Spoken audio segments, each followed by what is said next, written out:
Monsieur le Président, ma question s'adresse à Monsieur le ministre de l'Intérieur, aujourd'hui absent. La calamiteuse gestion de l'équipe Gaudin a entraîné la création d'un véritable pont aérien entre les ministères parisiens et la ville de Marseille.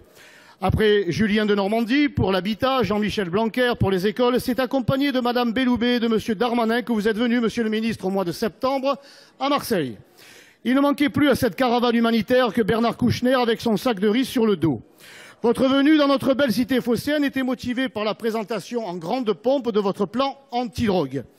Les caméras éteintes, vous êtes rentré à Paris et la vie, ou plutôt la mort, a repris ses droits avec 2 nouvelles victimes dans les règlements de compte. Dans ce fameux plan, la mesure phare était une application de géolocalisation des dealers.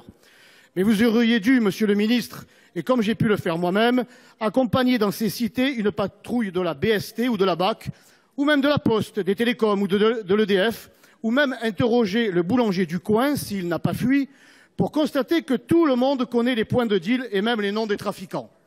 Marseille est gangrénée par les mafias. Elles ont contaminé des pans entiers de l'économie légale. L'argent abondant et facile aveugle des gamins, dont beaucoup trop de mères finissent par verser des larmes de sang. Des cités entières sont sous la coupe de crapules, et ce sont les honnêtes gens, prisonniers des trafics, qui se retrouvent cloîtrés, barricadés, incarcérés chez eux. Pour s'attaquer au deal, il faut s'attaquer à l'argent qu'ils génèrent. Il faut mettre les trafiquants sur la paille, en les empêchant de bénéficier du fruit pourri de leur business. Combien d'entre eux sont propriétaires de restaurants toujours vides, d'épiceries de nuit toujours désertes, de kebabs ou de boutiques de téléphonie mobile, alors qu'ils ne déclarent aucun revenu?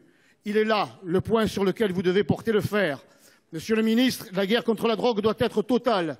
Pour mener cette guerre, les États-Unis ont mis 16 milliards de dollars sur la table en 1998, soit pas moins de 60 dollars par habitant.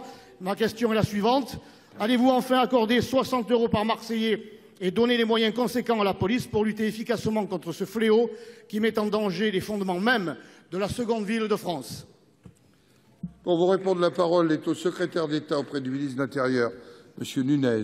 Vous avez la parole. Monsieur le Président, Mesdames et Messieurs les sénateurs, Monsieur le sénateur, vous évoquez donc la lutte contre le trafic de stupéfiants, précisément à Marseille, de ce que je comprends, et vous ne pouvez pas ignorer, Monsieur le sénateur, vous ne pouvez pas ignorer que depuis avril 2015, il y a un dispositif qui a été mis en place à Marseille de lutte, de pilotage renforcé contre le trafic de stupéfiants, qui associe tous les services de police.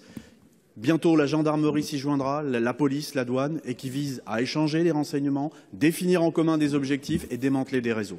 Vous ne pouvez pas ignorer cela, Monsieur le sénateur, vous ne pouvez pas ignorer que cette politique a porté ses fruits. Ce sont 260 réseaux qui ont été démantelés en 4 ans et demi.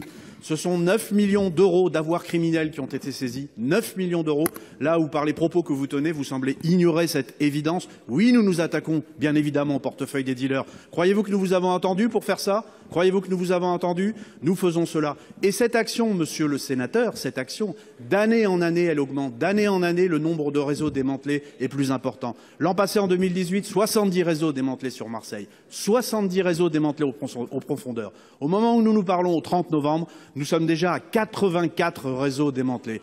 Et cette action, elle est extrêmement importante et les Marseillais, Monsieur le sénateur, la voient. Ils voient l'action qui est menée en profondeur de démantèlement des réseaux, la seule qui est efficace, les poursuites qui ont lieu au plan financier, je vous ai dit 9 millions d'euros qui ont été saisis, et puis il y a l'action de voie publique.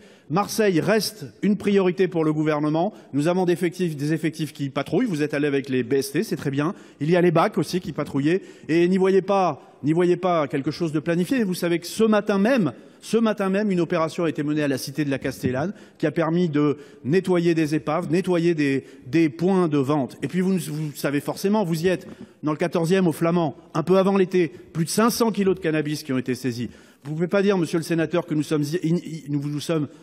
sommes totalement mobilisés sur la lutte contre le trafic de stupéfiants à Marseille et les résultats que nous avons, ils sont tellement efficaces que cette politique, elle va être généralisée à l'ensemble du territoire national.